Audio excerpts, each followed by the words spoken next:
Hi friends, இப்போ நீங்கள் பார்க்குறது வந்துட்டு எக்ஸைடு இன்வெர்ட்ரு. என்ன ப்ராப்ளம்னா மெயின்ஸ் மோடும் இன்வெர்ட்ரு மோடும் வந்துட்டு மெர்ஜ் ஆகுதுன்னு சொல்லிட்டு கம்ப்ளைண்ட்டு. ஒரு ஃபஸ்ட்டு 2 டைம்ஸ் பண்ணும்போது அந்த ப்ராப்ளம் இல்லை. செகண்ட் டைம் தான் அந்த ப்ராப்ளம் சொன்னாங்க. என்னன்றது அதை போர்டை கழட்டிட்டு நம்ம பார்த்தது. இந்த போர்டில் வந்துட்டு நல்லா பார்த்தீங்கன்னா தெரியும், அந்த ரிலேவை வந்துட்டு ஆன் பண்ணுற டிரான்ஸ்ஃபர் வந்துட்டு பான் ஆகிருக்கு. உங்களுக்கு க்ளோஸ்அப்லேயே காட்டுறேன்.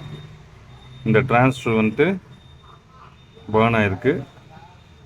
அந்த டிரான்ஸ்ஃபர் வந்துட்டு நம்ம இப்போ ரீப்ளேஸ் பண்ணிவிட்டு அதை வந்துட்டு ஆன் பண்ணி பார்க்கலாம். இது வந்து SMT transfer. Relay on off ஆகிடுச்சுன்னா உங்களுக்கு வந்துட்டு யூபிஎஸ் மோடு இன்வெர்ட்ரு மெயின்ஸ் மோடுக்கு வந்துட்டு ஆன் ஆஃப் ஆகும். ஸோ அந்த டிரான்ஸ்ஃபர் மாற்றிட்டு நான் திருப்பி உங்களுக்கு வந்துட்டு அப்டேட் பண்ணிடுறேன். பார்த்தீங்கன்னா நான் வந்துட்டு இது டிரான்ஸ்ஃபர் நான் ரீப்ளேஸ் பண்ணிட்டேன். இது என்பிஎன் ட்ரான்ஸ்ஃபர் தான் போட்டிருக்கேன், BC547. ஸோ இந்த ரிலேக்கு அது போதும்.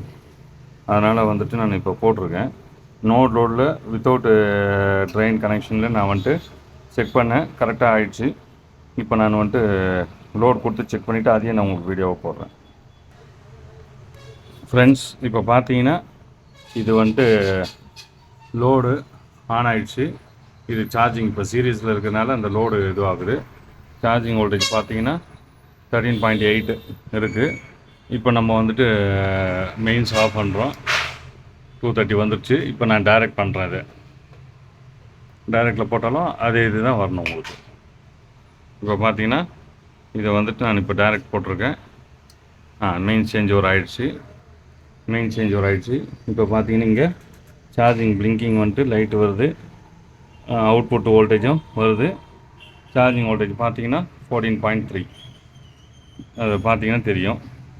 ஸோ இந்த யூனிட் வந்து இப்போது பக்காவாக ஒர்க் ஆகுது. அது வந்துட்டு என்னென்னா அந்த ட்ரான்ஸ்ஃபர் தான் ஃபால்ட் ஆகிருக்கு. இப்போ வந்துட்டு இப்போ கிளியராக ஒர்க் ஆகுது ஃப்ரெண்ட்ஸ். தேங்க்யூ.